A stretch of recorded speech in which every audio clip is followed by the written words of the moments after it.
ನಮಸ್ಕಾರ ವೀಕ್ಷಕರೇ, ಇದು ತುಂಬ ಸ್ಟ್ರಾಂಗ್ ಆದಂತಹ ವಶೀಕರಣ ತಂತ್ರ. ಇದ್ದಕ್ಕಿದ್ದಂತೆ ನಿಮ್ಮನ್ನ ಇಷ್ಟಪಡೋದು ಬಿಟ್ಬಿಟ್ಟಿರ್ಬೋದು, ಅಥವಾ ನಿಮ್ಮಿಂದ ದೂರ ಆಗಿಬಿಡ್ಬೋದು. ಬಹಳಷ್ಟು ವರ್ಷಗಳಿಂದ ನಿಮ್ಮನ್ನೇ ಪ್ರೀತಿ ಮಾಡ್ತಾ ಇದ್ದರು, ಇದ್ದಕ್ಕಿದ್ದಂತೆ ಏನು ಕಾರಣ ಇಲ್ಲದೆ ದೂರ ಆಗಿಬಿಡೋದು, ಇಂಥದ್ದೆಲ್ಲ ಮಾಡ್ತಾ ಇರ್ತಾರಲ್ಲ. ಆಗ ಅವ್ರನ್ನ ಮತ್ತೆ ಮರಳಿ ನಿಮ್ಮ ವಶಕ್ಕೆ ಹೆಂಗೆ ಪಡ್ಕೊಳ್ಬೇಕು ಅನ್ನುವಂಥ ಒಂದು ಸುಲಭ ತಂತ್ರ.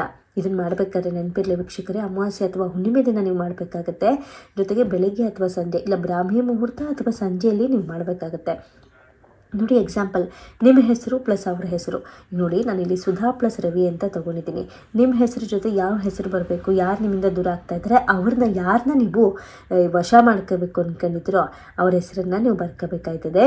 ಹಿಂಗೆ ಬರ್ಕೊಂಡು ಓಂ ಕಾಮಾಖ್ಯ ವಶಂ ಸ್ವಾಹ ಅಂತ ಇನ್ನೊಂದು ಬಾಳೆ ಎಲೆಯ ತುಂಡು ಮೇಲೆ ಈ ರೀತಿಯಾಗಿ ಬರ್ಕೊಬೇಕು. ನೋಡಿ, ಇದು ಬಾಳೆ ಎಲೆಯ ತುಂಡುಗಳು. ಹಿಂಗೆ ಮೇಲ್ಗಡೆ ಅದಿಟ್ಟು ಕೆಳಗಡೆ ಇದಿಟ್ಟು ಇವೆರಡನ್ನೂ ಇಮಿಡಿಯೇಟಾಗಿ ನೀವು ಮಡಚಿಬಿಟ್ಟು ಒಂದು ನೋಡಿ, ಇಲ್ಲಿ 2 ಲವಂಗ ಇಟ್ಟಿದ್ದೀನಿ, ಒಂದು ಕರ್ಪೂರ ಇಟ್ಟಿದ್ದೀನಿ. ಇವೆರಡರ ಮಧ್ಯೆ ಲವಂಗ ಬಹಳಷ್ಟು ಅಟ್ರ್ಯಾಕ್ಟ್ ಮಾಡುತ್ತೆ, ಅಷ್ಟು ಸ್ಟ್ರಾಂಗ್ ಇರುತ್ತೆ.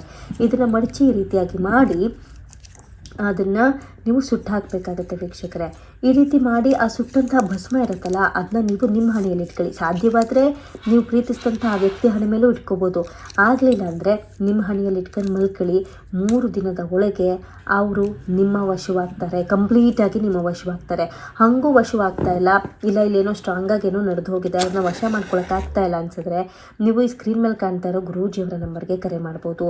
ನೆನಪಿರಲಿ, ಈ ತಂತ್ರವನ್ನು ಒಳ್ಳೆ ಕೆಲಸಕ್ಕೆ ಅನುಸರಿಸಿ, ಜೊತೆಗೆ ಯಾರದ್ದು ಕೂಡ ಕಣ್ಣು ಬೀಳದಿರೋ ಥರ ಸೀಕ್ರೆಟಾಗಿ ಈ ತಂತ್ರವನ್ನು ನೀವು ಅನುಸರಿಸಬೇಕಾಗತ್ತೆ ವೀಕ್ಷಕರೇ.